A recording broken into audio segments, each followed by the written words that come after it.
자, 오늘은 특별히 야외 예배로 드립니다. 우리가 1년 2차례씩 봄철과 그리고 가을철 한 번씩 이렇게 야외에서 나가서 드립니다. 여러분, 야외 예배를 드리는 목적이 뭐 같습니까? 뭐 족구와 경배 뭐 그런 겁니까? 바베큐와 경배. 여러분, 야외 예배를 드리는 목적은, 분명한 목적은 힐링입니다. 힐링 아니면은 리프레싱 아니면은 레스팅, 쉼, 안식입니다. 안식. 가서 한번 우리가 좀 쉼을 얻자, 힐링을 얻자, 이런 의미가 있어요. 그리고 우리가 또 이렇게 환경을 한 번씩 바꿔가지고 이렇게 예배를 드림으로 말미암아 항상 어떻게 보면 우리 틀에 박힌 환경에서 보면 매 교회면은 만나는 사람끼리만 만나고 이야기하는 사람끼리만 이야기하고 교회가 100명이 되든 1000명이 되든 항상 그 틀 벗어나기가 참 쉽지가 않습니다. 그런데 이렇게 야외에 한 번씩 나가고 하면은 그 틀이 깨지죠. 조금 새로운 사람과 대화할 기회가 생기면서 좀 분위기를 이렇게 한 번씩 새로움을 주기 위한 그런 목적이 있고요. 또 한 가지, 이제 교회 차원에서 보면은 이민사회에 우리가 살다 보니까 얼마나 바쁩니까? 뭐 일, 직장, 교회 이 세 군데 외에는 거의 뭐 여자분들은 가끔 한 번씩 그래 쇼핑몰이라도 가지만은 남자분들은 또 그것도 아니고, 그래서 이런 교회에서 특별히 하루를 정해서 이런 또 공원도 경험하고 새로운 환경을 경험하기 위해서 이렇게 나갑니다.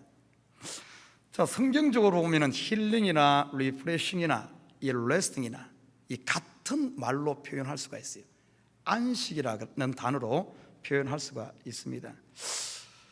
자, 오늘 요한복음, 제가 지금까지 우리 보면 주일날 출애굽기 강해를 지금 계속 하다가 계속 그냥 할까 하다가 조금 바꿨어요. 힐링이라는 주제, 이 주제를 가지고 오늘 말씀을 전하고자 합니다.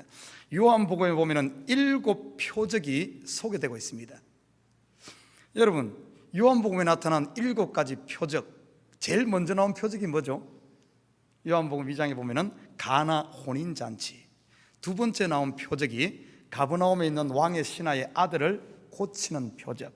세 번째가 오늘 어떤가 하면 오늘 본문 읽었던 베데스다 목가에서 38년 된 병자가 치유되는 이 표적.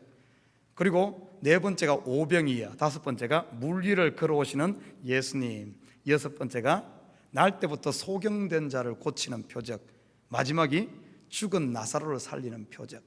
제가 왜 표적이라 그런 줄 압니까? 여러분, 이 요한복음에서 이것을 그냥 기적이다 이런 표현을 표적이라고 얘기합니다. 기적과 표적은 다릅니다. 기적은 미라클이라면 영어로 하면 이 표적은 사인입니다. 사인. 헬라 원어로 말하면 표적을 이야기할 때는 세메이온, 그런데 영어로 사인입니다. 제가 이 부분에서 요한계시록 강의하면서 이야기를 했어요. 예를 들어 제가 손가락으로 저 뒤를 이렇게 가리키면은 많은 사람들이 어떤가 하면 손가락을 쳐다보는데 실질적으로 보면은 제가 가리키는 건 이 손가락이 아니라 손가락이 가리키는 저 시계를 가리키는 거거든요. 근데 많은 사람들이 표적을 보면서 가리키는 그 목적지는 못 보고 시계는 못 보고 전부 손가락만 쳐다보고 있는 거예요. 손가락만. 요한복음에 나타난 표적은 이 표적 자체, 이 기적이다, 병 나았다, 이것만 쳐다보고 있으면은 아무런 의미가 없습니다. 이것을 기적, 이 뭡니까? 이 병 낫는 것을 통하여 의미하고자 하는 그 가리키는 그 시계랄까요? 그 목적지를 바라봐야만 이 제대로 어떻게 보면은 하나님의 뜻을 이해할 수가 있거든요. 그런데 이 시대 보면은 많은 성도들도 그러고 성경을 보는데 전부 수박 그달듯이 핵심을 못 보고 전부 손가락만 쳐다보고 있는 신앙을 하는 경우가 너무나 많아요. 손가락이 가리키는, 구체적으로 가리키는 그 목적지를 보지 못하는 경우가 많습니다. 성경에는 참 구약의 대부분의 우리가 말하는 기적과 같은 이런 사실들이 기적이 아니라 표적입니다. 표적. 여러분, 대표적으로 볼까요?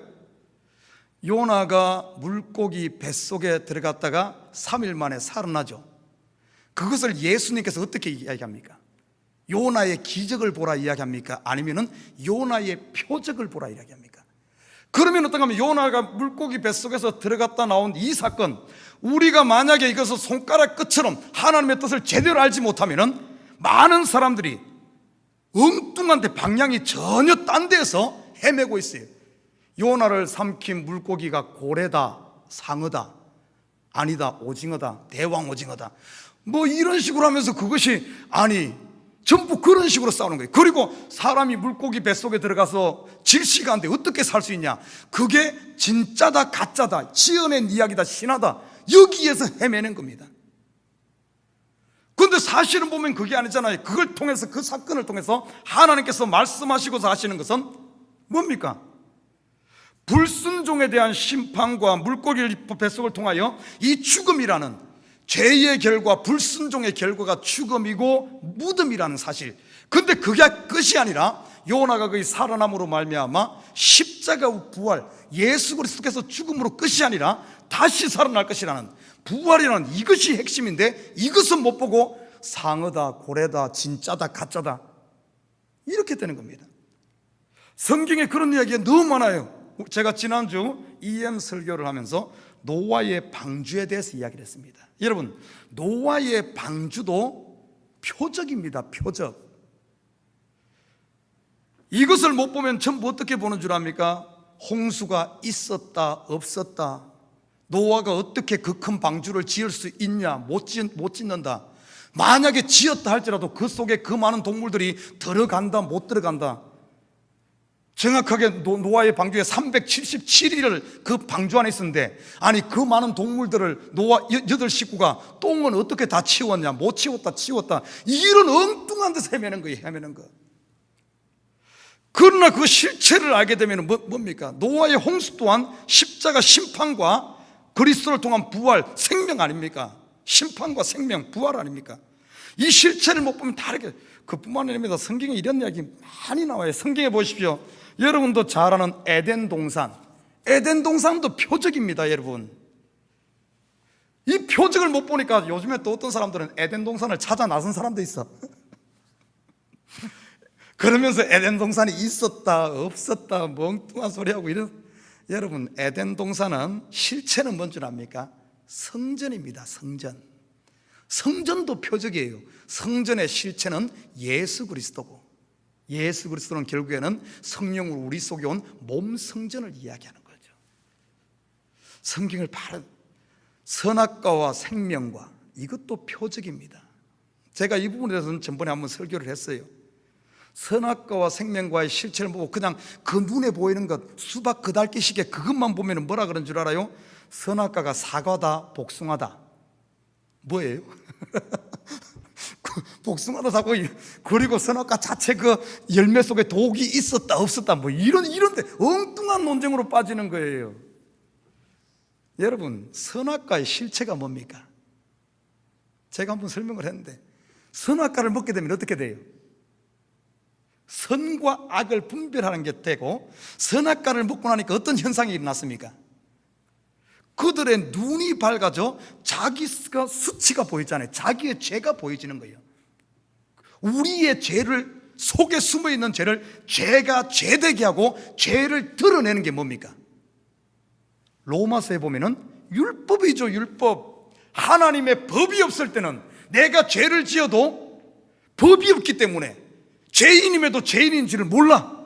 그런데 법이 옴으로 말미암아 내 속에 죄가 드러나는 거예요. 그러면 왜 죄를 드러냅니까? 하나님 안에서는 죄를 드러내는 이유는 그냥 심판하고 끝내자는 게 아니에요. 죄를 드러내는 이유는 그걸 치료하고 회복하고자 하는, 살리고자 하는 것이란 겁니다. 그래서 구약에 나타난 모든 죽음, 심판은 전부 죽음과 심판으로 끝나는 것이 아니라 십자가로 다 연결되고, 십자가의 심판, 죽음은 결국엔 우리를 살리고자 하는 하나의 과정이라는 사실입니다. 선악과가 바로 율법을 이야기하고, 율법의 죄가 다 드러내고는 어떻게 합니까? 그걸로 끝나면 안 되죠. 그래서 하나님께서는 그 옆에 뭘 두었어요? 생명과를 두었죠. 예수 그리스도는 우리의 죄가 드러났을 때 나는 죄인입니다, 나는 아무것도 할 수 없습니다, 나 자신을 알 때, 죄인임을 알 때 생명과 대신 예수님을 영접할 수 있는. 그러니까 예수님 당시에 보십시오. 자기가 죄인임을 알았던, 연약한 자임을 알았던 사람들은 생명과를 먹고 예수를 영접하고 영생에 들어갑니다. 그러나 죄가 드러나서 자기 자신을 알지 못하는 사람들은 예수가 왔을 때 배척하는 거예요. 그래서 율법은 유익한 겁니다. 율법은 우리를 살리기 위한 거예요. 살리기 위한 겁니다. 겉으로 보면은 우리의 죄를 드러내니까 아이고 싫어하지만 아니에요. 살리는 겁니다. 자, 우리가 바로 알아야 될 것이 뭔가 하면은 성경을 보는 눈을 좀 바꿔야 됩니다. 문자적으로 그냥 눈에 보이는 건 보지 말고 그 속에 있는 뜻, 구약은 대부분 그래서 성경에 기적처럼 보이는 것은 전부 표적이에요. 표적. 자, 그러면은 좀 보십시다. 그러면은 이 표적의 목적이 뭔 줄 압니까? 표적의 목적. 요한복음은 그것을 이야기해주고, 요한복음 20장 30절에서 30절 한번 띄워줄래? 한번 같이 한번 읽어볼까요? 시작. 예수께서 제자들 앞에서 이 책을 기록되지 아니한 다른 표적도 많이 행하셨으나 오직 이것을 기록하면 너희로 예수께서 하나님의 아들 그리스도심을 믿게 하려 하며 또 너희로 믿고 그 이름을 힘입어 생명을 얻게 하려 함이니라. 아멘. 두 가지 목적이 있죠. 첫 번째가 뭐라 그랬어요? 예수 그리스도를 믿는 것. 표적을 통해서 예수 그리스도가 하나님의 아들 되심을 믿게 하기 위해서 준다, 이렇게 말하겠습니다. 자, 그런데 우리가 여기서 많은 성도들이 좀 깊이 있게 못 보는 것 중에 하나가 기적만을 보는 경우가 많습니다. 기적만을. 당시 사람들도 그랬어요. 당시 사람들도 어떻게 본 줄 압니까? 예수님께서 표적 행을 하면은 아니 하나님의 아들이 아니고 하나님이 아니고서는 어떤 이런 기적을 행할 수 있냐? 그 기적 자체만을 봤어요. 자, 여기에 굉장한 위험성이 있습니다.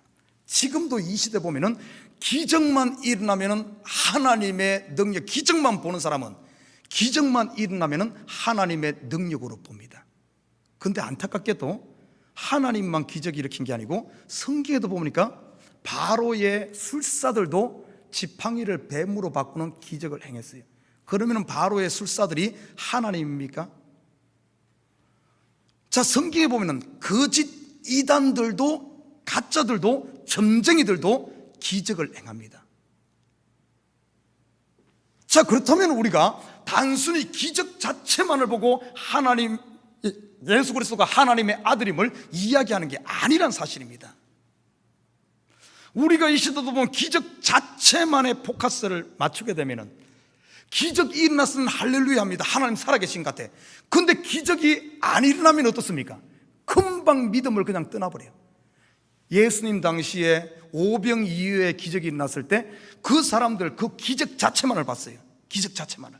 그러니까 떡을 줄 때는 먹고 할렐루야 하나님의 자녀 막 예수님 믿는 것 같았어. 그러나 떡 떨어지고 배 소화되고 화장실 갔다 오니까 전부 그냥 예수를 다 떠나버립니다. 그 사람들.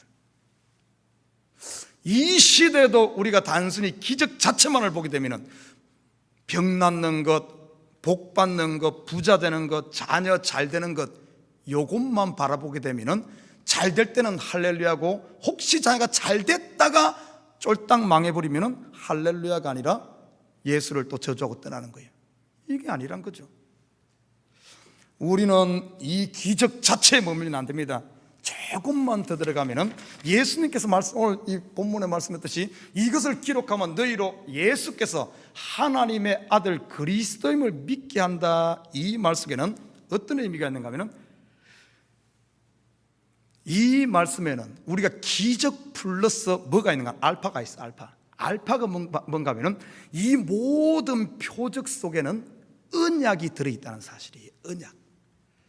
구약의 언약 구약에 보면은 항상 표적을 통해 앞으로 예수 그리스도라는 아니면은 메시아가 올 것이라는 메시아에 대한 예언이 들어있습니다. 그래서 우리가 어떤 병자를 고친다든지 어떤 기적을 일어났을 때 그것을 조금만 깊이 들여다보면은 그 내용 속에 뭐가 들어있는가 하면은 단순히 우리는 병 났다 그러면 병 난 것만 보는데 병 난 것 그 주변의 그 배경을 살펴보면은 구약에서 예언에 오던 그 메시아임을 볼 수 있는 그 내용이 다 들어있습니다. 그럼 우리가 믿어야 될 것은 뭔가 하면 병난 요 자체만을 믿는 것이 아니라 그 내용 속에 포함되어 있는 이야기하는 그 언약, 이분이 메시아임을 볼 수 있는 그 말씀 언약을 믿어야지 기적, 이 눈에 나타난 이 현상만 믿어서는 안 된다는 사실입니다. 그래서 이 말씀과 더불어 이 기적 두 개를 같이 보게 되면 흔들리지 않아요. 흔들리지 않아. 두 번째는 뭔지 압니까? 표적의 목적은 생명을 얻게 하는 데 있어요. 생명을 얻게. 오늘 우리 야외의 목적이 힐링, 리프레싱, 레스팅이라고 그랬잖아요. 이 생명을 얻게 하는데, 안식하는데 목적이 있다 그랬어요. 자, 왜 제가 오늘 본문에 들어가기 전에 이 기초 지식을 먼저 설명을 해주는가 하면, 오늘 이것을 모르고 보면은 38년 된 병자 병 나왔대, 대박 터졌대, 아니면 뭔가 잭팟 터졌대, 이야 운 좋은 사람이요, 이야 이런 식으로만 보고 그냥 끝난다는 거예요. 기적을 행했기 때문에 그분이 하나님이 이렇게 생각합니다. 그러면 기적 안 일어났으면 어떡할 거예요? 그러면 그분이 하나님 아닙니까? 우리 삶 가운데 기도가 응답되면은 하나님이 살아계시고, 응답 안 되면은 하나님 살아있지 않은 겁니까? 바로 알아야 됩니다. 이 말씀을 볼 때 오늘 이런 관점에서 오늘 본문을 한번 좀 깊이 있게 한번 풀어보십시다. 자, 오늘 본문으로 돌아갑니다. 5장 2절에 보면은 예루살렘에 있는 양문 곁에 히브리 말로 베데스다라 하는 못인데 거기 행각 5이 있고, 자, 이 말씀 속에 앞으로 메시아가 와서 구원할 것이라는, 구원이 완성될 것이라는 그런 그림을 가지고 한번 문제를 한번 봐요. 자, 처음에 뭐라 그러는가 하면은 오늘 본문 2절에 양문 곁에 그렇습니다. 양문. 여러분, 예루살렘 성곽으로, 성벽으로 이렇게 둘러싸여 있습니다. 그게 우리 옛날에 한국에도 보면, 서울도 보면 동대문도 있고 서대문도 있고 남대문도 있고 이렇게 문이 있잖아요. 그것처럼 예루살렘도 이 문들이 여러 개. 오늘 본문에는 양문이라고 소개되어 있어요. 이 양문이 뭘까? 이 양문은 예루살렘 성곽 동북편 함메아 망대 곁에 있는 문인데, 이 문은 희생제물, 성전에 희생제물을 드리기 위해서 희생제물이 들어가는 문입니다. 이 문. 또 우리 예루살렘 성벽에 보면, 성벽에 보면 분문이라는 게 있어요. 분문은 뭔가 하면은 제사 지내고, 분이란 말은 똥이란 뜻이거든요. 그러니까 어떤가 하면은 이 제사 지낼 때 짐승을 잡고 똥을 이렇게 치우는 그 문이 있습니다. 아무데나 하는 거 아니에요. 그 문은 분문이라 그럽니다. 오늘 이 양문은 희생제물이 들어가는 문입니다. 희생제물의 대표적인 제물이 뭐죠? 양입니다. 그래서 오늘 양문이다 이렇게 표현하는 거예요. 자, 여기도 보면은 지금 뭔가가 의미가 있죠. 희생제물과 연관이 있구나. 이 병자가 낫는 것이 그냥 되어지는 것이 아니라 뭔가 희생제물과 연관이 있다는 것을 우리가 눈치를 채야 됩니다. 구약에 보면은 제물이 드려짐으로 말미암아 죄사함이 받잖아요. 그것처럼 지금 이것을 그냥 넘기면 안 돼. 양문 곁에 오늘 본문에 보니까 베데스다라는 못이 있다 그래서 베데스다. 이 베데스다라는 말은 두 단어의 합성체입니다. 베트, 히브리 말로 베트 하면 집이란 거예요. 우리 보면은 베델 할 때 하늘의 문, 하늘의 집, 그런 말 있잖아요. 그것처럼 이 집이란 뜻, 베트. 그리고 이 베트 두 단어를 갖는데 헤세드라는 말은 들어봤죠? 헤세드라는 말은 은혜, 자비 이런 뜻입니다. 그 이 두 단어를 연합하면은 베데스다가 됩니다. 베트 헤세드 해가지고 베데스다, 자비의 집이라는 뜻입니다. 자, 그런데 우리가 한 가지 알아야 할 것이 이 베데스다, 자비의 집, 은혜의 집. 분명히 이게 지금 오늘 치료가 그냥 되어지는 것이 아니라, 이 병자가 뭘 해서 되어지는 것이 아니라, 오늘 본문을 보면 이 이름 속에 이 병자가 치료되는 것은 은혜와 관련이 있겠구나 하면 감을 잡아야 돼요. 자, 그런데 오늘 이 베데스다 연못은 우리가 아는 샘물이 솟아나는 샘이 아니라 어떤 건가 하면 간헐천입니다. 노천 저수지. 비가 오면 빗물을 받아놓는 이런 겁니다. 그런데 비가 오지 않으면 이 물은, 이 샘이 아니죠. 이것은 베데스다 연못은 말라버립니다. 비가 오면은 그득했다가 비가 오지 않으면 말라버리는, 좀 감이 오죠, 그죠? 구약에서 보십시오. 구약에서 하나님의 은혜가 임하고 막 그들이 어렵고 힘들 때 하나님께 부르짖으면 어떤 일이 일어납니까? 하나님께서 순간순간 그들에게 사사를 보내주고, 아니면 구원자를 보내서 구원하지만은, 비가 오지만 하나님의 은혜가 임하지 않고 그들이 죄악 가운데로 빠지면 어떻습니까? 금방 말라버리는 역사. 찾다가 말랐다, 찾다가. 베데스다라는 이름 속에, 이 연못 속에 벌써 구약의 그림이 그대로 다 드러나요. 찾다가 말라버리는. 자, 그런데 조금 더 볼까요? 오늘 본문에 보면은 거기에 행각 5이 있다 그랬어요. 행각이 뭡니까? 제가 이거 흔한 게 아니고 이 뭘까 내가 인터넷을 찾아봤어요. 행각은 뭔가 하면 그 당시 보면은 기둥과 지붕만 있고 벽이 없는 것을, 이 시장이라는데 그런데 보면은 지붕만 이렇게 쭉 기둥만 이렇게 세워지고 그 밑에서는 장사하고 그러잖아요. 이 벽이 없는 그걸 행각이라 그럽니다. 우리나라에도 팔각정 비슷한 그런 것들이 있죠, 그죠? 이 지붕하고 기둥만 있고 벽이 없는 것, 그게 행각입니다. 그런데 왜 행각 5이 있다 이렇게 했을까? 자, 이 말 속에서 성경에 5, 뒤에 보면은 또 사마리아 여인과의 대화에도 보면은 이 사마리아 여인이 남편이 몇 명 있었죠? 사마리아 수가성 여인 남편이 5 있었는데 지금 있는 남편도 지 남편이 아니다 이런 이야기 하잖아요.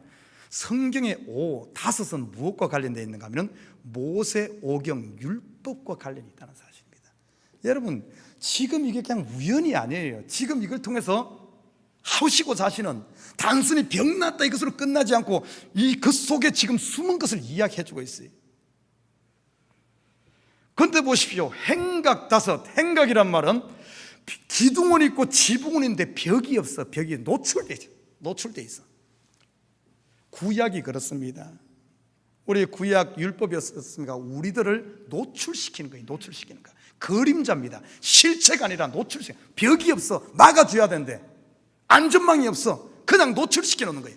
구약의 특징이 뭔가 하면은 전부 우리의 죄를 드러내는 거죠. 드러내는 겁니다. 그리고 예수님이 치료하게끔 드러내는 것. 그래서 이 5이라는 숫자는 모세 오경과 연관되어 있고 결국에는 무엇과 연관되어 있는가 하면 바로 율법을 상징하는 이야기입니다. 자, 우리 3절로 한번 넘어가 봅시다.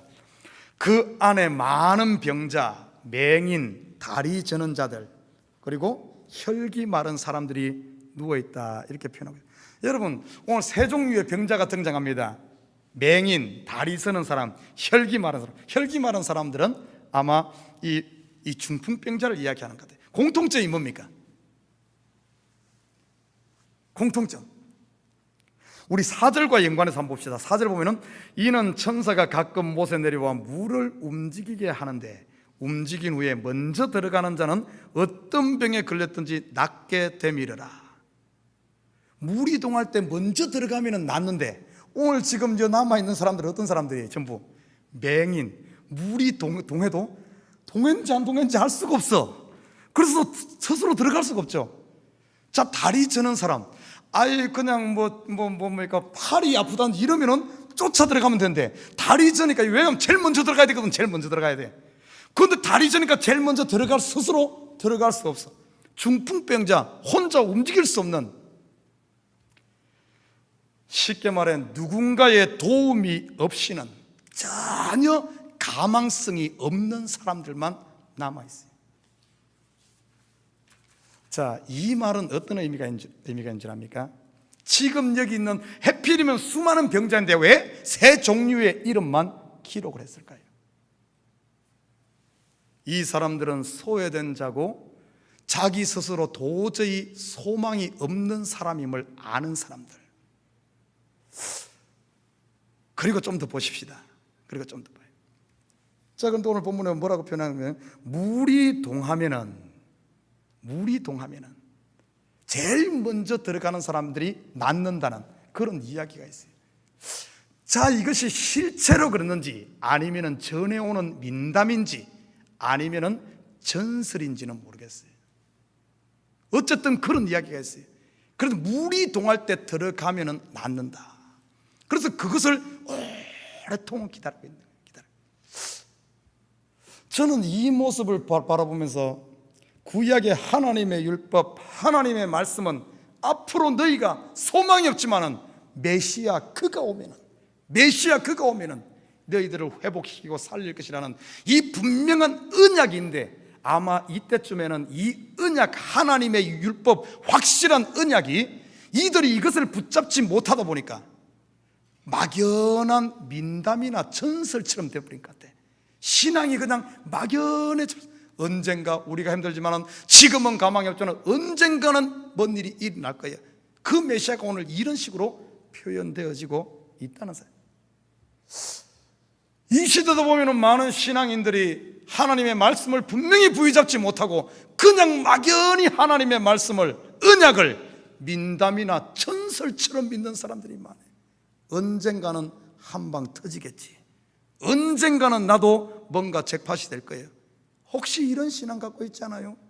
그렇지만 소망이 있는 것은 오늘 이들이 어떤가 하면 그래도 그 마지막 끈아풀이라도 지푸라기라도 잡고 소망이 없으면, 자기에게는 소망이 없음을 오늘 깨닫고 그 길을 지키고 있는 거예요. 자, 좀 더 보십시다. 4절에 보면은 이렇게 말합니다.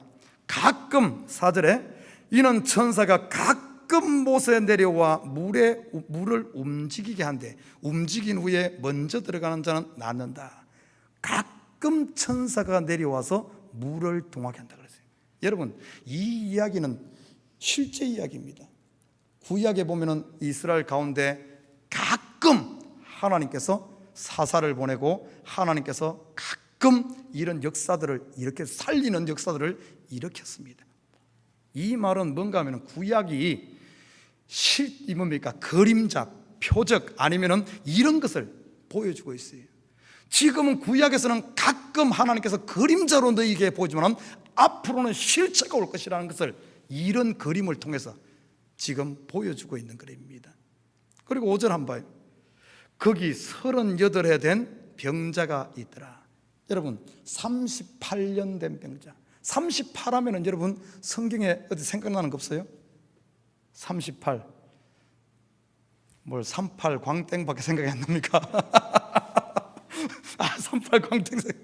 그러면 안 돼요. 우리는 38하면 딱 떠오르는 게, 성경 한번 찾아볼까요? 신명기 2장 14절. 우리 뒤에 좀 떼줘요. 같이 한번 읽습니다. 시작. 가데스 바네아에서 떠나 세레 시내를 건너기까지 38년 동안이라. 이때는 그 시대의 모든 군인들이 여호와께서 그들에게 맹세하신 대로 진영 중에서 다 멸망하였나니. 지금 뭔 이야기하는 거예요? 이스라엘 백성들이 광야 40년 동안, 우리가 광야 40년 그러잖아요. 그런데 실체를 보면은 2년 동안은 시내산에 와서 1년 동안 머무르면서 훈련받고, 그리고 나서 이 사람들이 가데스 바네아까지 가서 거기서 반역을 하고 나서는 그 기간이 2년 걸립니다. 가데스 바네아 반역까지 2년 걸려요. 그리고 가데스 바네아에서 불신이 드러남으로 말미암아 그들의 제가들은 어떻게 됩니까? 다시 광야로 돌아가서 38년 동안 뭘 합니까? 광야를 빙빙 돌면서 그들의 불신, 죄값을 38년 동안 다 치릅니다. 한편으로 보면은 이 38년이란 숫자는 바로 심판을 이야기하고, 또 한편은 38년을 돌았지만 한치도 가나안으로 전진하지 못하고 그냥 소용없는 삶, 죄에 대한 심판. 38은 결과적으로 보면은 심판, 모두가 죽는 바로 십자가를 이야기합니다. 그런데 보십시오, 우리가 여기 머무르면 안 됩니다. 하나님께서 모세를 통해서 이야기했어요. 너희들이 이 하루를 1년을 채하고 40년 동안 돌 것이다. 그런데 2년은 벌써 돌았잖아요. 왔잖아요. 그래서 38년 동안을 도는데 38년이 되었다는 말, 38년이 다 됐단 말은 한편으로 말은 심판을 받았다는 뜻이고, 또 한편으로 어떤 말입니까? 죄값을 다 치렀다는 뜻이고, 또 다른 말로 보면은 때가 찼다는 뜻입니다. 이스라엘 백성들이 바벨론 포로에 잡혀가서 70년 동안 죄값을 치릅니다. 불신의 값, 심판을 받죠. 70년 때가 차니까 어떻게 됩니까? 하나님의 은혜가 임하고 토로는 역사가.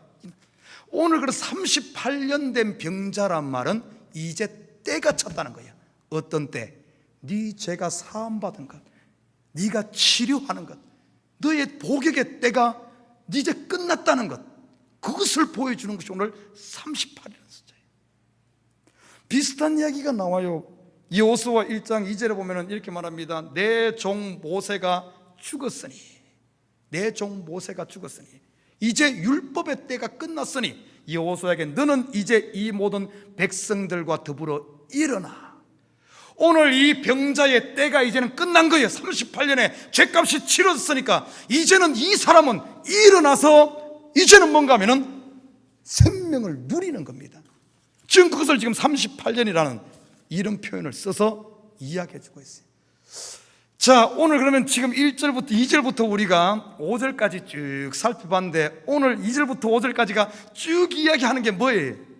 지금 구약의 그 사건들, 구약의 이야기, 구약에서 예언해 오던 메시아의 때가 다 찼음을, 다시 말해 율법을 통하여 그들의 죄가 다 드러났음을, 다 심판받았음을 다 보여주는 겁니다. 보여주는 것.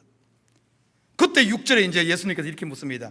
예수께서 그 누운 것을 보시고 병이 벌써 오래된 줄 아시고 이르시되 내가 낫고자 하느냐. 자, 예수님의 의도를 알아야 돼요.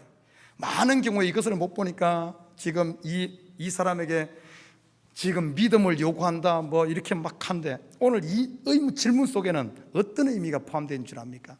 벌써 38년에 이젠 죄값을 치르고 십자가로 모든 것을 깨끗하게 다 치료됐기 때문에 내가 낫고자 하느냐, 이 물음 속에는 정말 너 낫고 싶냐 안 낫고 싶냐 이런 질문이 아니라 선포입니다. 선포. 네 죄가 사함 받았느니라, 이런 의미예요. 네 죄가 사함 받았느니라. 이 오늘 본문의 그림으로 말하면은 이 사람은 뭘 기다리고 있었어요?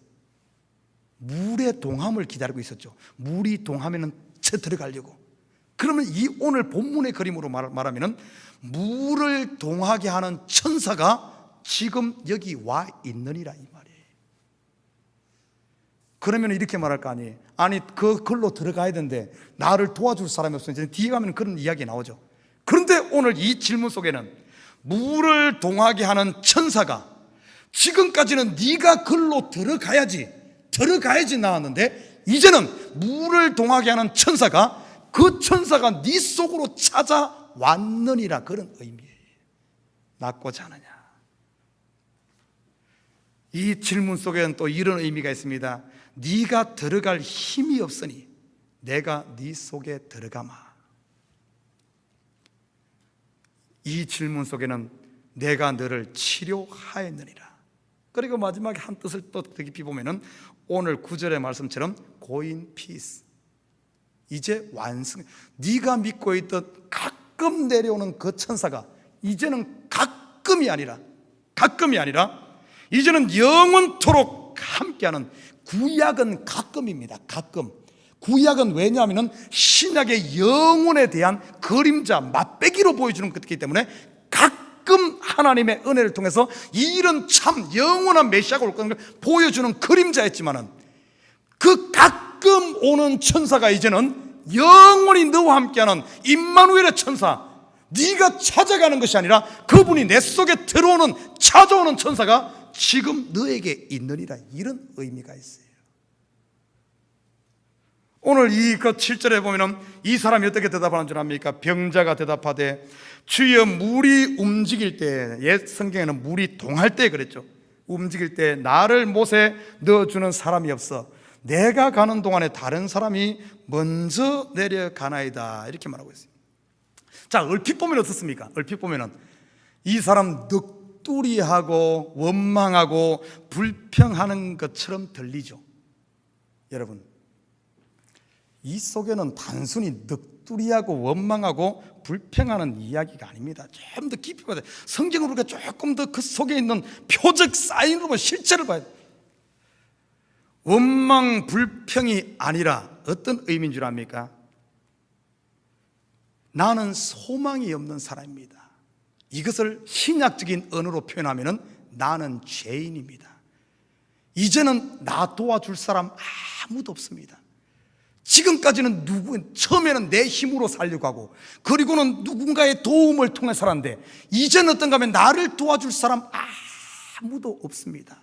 나는 죄인입니다. 나는 끝입니다.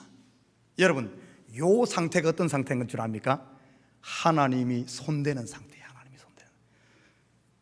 아무도 도와주는 사람 없다. 불평이 아니라 나는 죄인 중에 개수입니다. 나는 소망 없는 사람입니다. 나는 하나님 아니고서는 이 땅에 놔두어줄 사람은 얼마나, 이것을 한마디로 표현하면은 예수님의 산상순에서 심령이 가난한 자는 복이 있나니 바로 천국이 저희 것입니다. 참 놀랍죠? 그런데 오늘 이 본문 속에 또 한 가지 더 재미있는 사실이 있어요. 여러분 지금까지 못 본 것 하나 가르쳐드릴게요.